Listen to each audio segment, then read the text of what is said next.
The Bear, one of the most talked about shows at the moment, and with good reason. This is a masterful piece of television.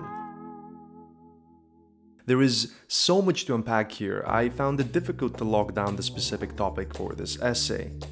I thought about exploring exposition and how The Bear creates a seamless yet constant flow of new information, most evident in episode 6 of season 2. No, you can't sleep over on Christmas. No. No?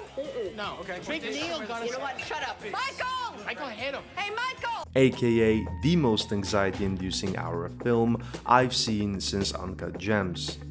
I also thought about exploring in depth one specific character, for example Tina or Richie, everyone's new favorite post-season 2. But the more I thought about the show, the more I started to connect the dots and understand that season 2 of The Bear specifically had one overly important and overarching theme throughout: environment, how that defines us, and how mindset is contagious in individual and group relationships.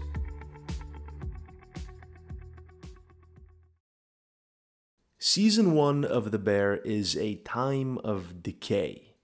I think it's not quite right to say the story begins when most characters have just hit rock bottom, because reality is most characters have been where we find them for some time now. In some way, everyone is unfulfilled and has been dealing with their own demons for a while. Michael passing away has definitely made things even worse, and then Carmy coming in to take over the restaurant was the last straw. So immediately we open on an environment full of toxic negativity, and it's spreading. Everyone is at their worst, and because there is a familiarity there and a history, everyone is perhaps too comfortable to let their demons loose in front of one another. Toxic relationships are contagious. One person's darkness latches onto another, and another, and another, until reaching an ultimate boiling point in a guaranteed explosive and anxiety-inducing culmination.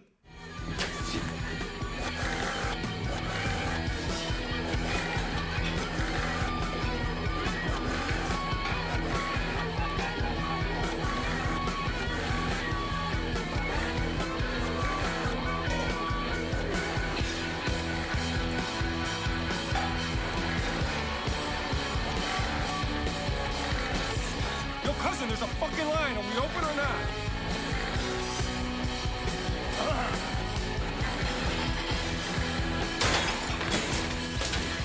Sydney is an especially important character in this season. She isn't familiar with this environment, she's a stranger, as are we, and so we're inclined to look at the world through her point of view. As everyone, Sydney is dealing with her own wounds, but she comes into the restaurant unsullied by previous history or trauma specific to the place and the people in it. And by the end, darkness latches onto her too, and she becomes a fully functioning part of this world. You are an excellent chef. What are you doing? You are also a piece of shit. What are you doing? This isn't on me. What are you Sydney is one of the main reasons The Bear feels so immersive. Season 1 does end on a positive note. A lot is resolved, and the last episode foreshadows a completely different time to come. So, Season 2 is an era of growth and literal rebuild. The environment changes, and the people do too, but they need to leave first. This is key. It's difficult to grow around people who, although not intentionally, maybe pull you down, so the characters need to go somewhere new. Positivity is contagious too, which is why everyone goes to a good place. Tina goes to culinary school and learns, and gets confirmation from someone new that she is good at what she does. Marcus goes off to Denmark to become a better chef, and Richie goes to work at a 3-star restaurant for that same reason. A lot of people, I'll admit, I was one of them, assumed that Marcus and Richie's mentors, respectively Will Poulter's character and Olivia Colman's character, would be incredibly tough, using stress and anxiety as teaching methods, screaming at Marcus or Richie in an attempt to break them. But that was far from the case. In fact, the chefs were assertive, kind, and caring, and showed they believe in Marcus and Richie. I think this scene... Did you move around a lot? Yeah. You? I know Carmen. Yeah, I know. I'm sorry that he pulled a favor. Not at all. I don't do favors.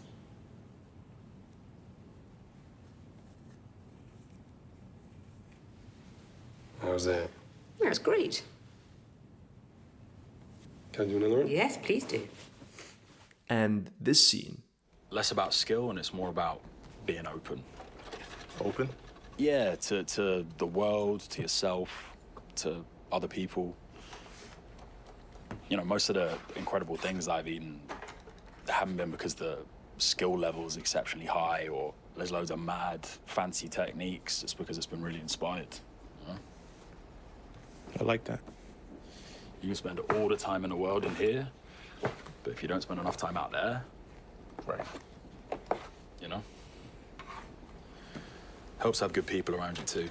are what really opened my eyes and made me understand Season 2 of The Bear a lot better. Both scenes were unexpected.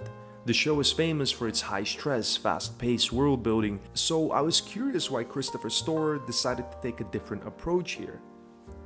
I think what the creators are showing is that it's your conditions that make you. The people you surround yourself with define you, and that's scary because you define them as well. Even Sid, the newcomer, becomes muddied by her time in the restaurant, so she needs to find support and positivity from an external place, one that perhaps means even more to her.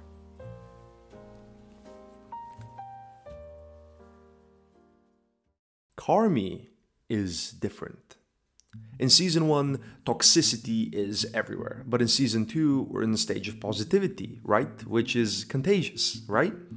So, if we make a little chart of contagion, for example, Carmy believes in Sid, who believes in Tina, who believes in Ibra. Also, Carmy believes in Marcus and Richie believes in Fack. The pyramid of growth stems from Carmy, as he is the de facto leader of the group. But if you push everyone to be better, who is pushing you to be better? Carmy can change his environment, it's all he knows. And even if he did, one could argue it may be late, as his trauma is more ingrained and sustained internally than anybody else's. A lot of people found the Claire storyline to be unnecessary, but I'd argue it's probably the most important addition to the show. Carmy struggles. It's not easy for him to rebuild. Heavy lies the head that wears the crown. So, while everybody changes their physical environment and goes to some better place for a while, Carmy doesn't really have that choice. He is stuck. So, Claire is his change of condition. She is the good place. She is healthy and a great thing to happen in Carmy's life. And things are going well. I gotta call my girlfriend. Up until the last episode, when Carmy decides to refuse growth as that journey is too tasking and too outside his comfort zone. Yo, cousin, I don't understand why you can't just let something good happen for once in your fucking life. What the fuck is matter with you? Are you fucking kidding me? No, I'm not fucking kidding you right now. Someone's gotta tell you this shit. Fuck you! Fuck you! Yeah, fuck me, here we go. Yeah, fuck okay, you! Yeah. You wouldn't have shit without me, so yeah, all right, fuck tough you. Carmen. You would be able to pay for Yeah, your fucking yeah, life yeah. or your fucking kid, you Oh, fucking you want to talk loser. to me to my fucking You kid? fucking loser. Yeah, at least I got a kid. Fuck You don't you. have shit. Fuck you don't have you. fucking shit. Fuck Where were you. you You're when not we my fucking fucking put your family, fucking... alright? For us as viewers, this is a complicated situation. We root for Carmy and understand he needs to get better, but we also understand that if he does, he loses focus, and so much he's worked for, so many people he's worked for can go away. Carmy has a lot of work to do on himself, and if he takes even one wrong step, he might imprison himself even further. True growth is also independence, which is why Carmy is not there for the big cooking showdown of Season 2's finale. Everyone else is ready, he is not. This scene is spectacular. Not only is it representative of each character's individual change, it also proves they have become their own people who do not need Carmy, and it's a direct contrast to Season 1's cooking culmination. There, one bad thing happens, which leads to another bad thing happening, which leads to another bad thing happening, like a disease spreading. But in Season 2, the characters are composed, they keep their cool, and handle the situation much better. All their individual development combines, and when they are healthy and together, they are stronger than ever. I think Season 3 of the show should/will primarily focus on getting Carmy, specifically, to a state of peace and happiness. I think maybe Joel McHale's character will come back and make Carmy feel worthless again, after which all the chefs will come to Carmy's defense, showing him that they believe in him too. So their growth is also contagious, and that might be what Carmy has needed this whole time. The pyramid might turn. I think the season will start with Carmy at rock bottom, but hints of hope are already here, such as in this scene with Sid. You're not alone, Sid. Neither are you. Everyone will continue learning, they'll get even stronger, and maybe they will learn to run the bear without the bear. But Carmy will get there too. At the end of all things, he might come out to see the light too.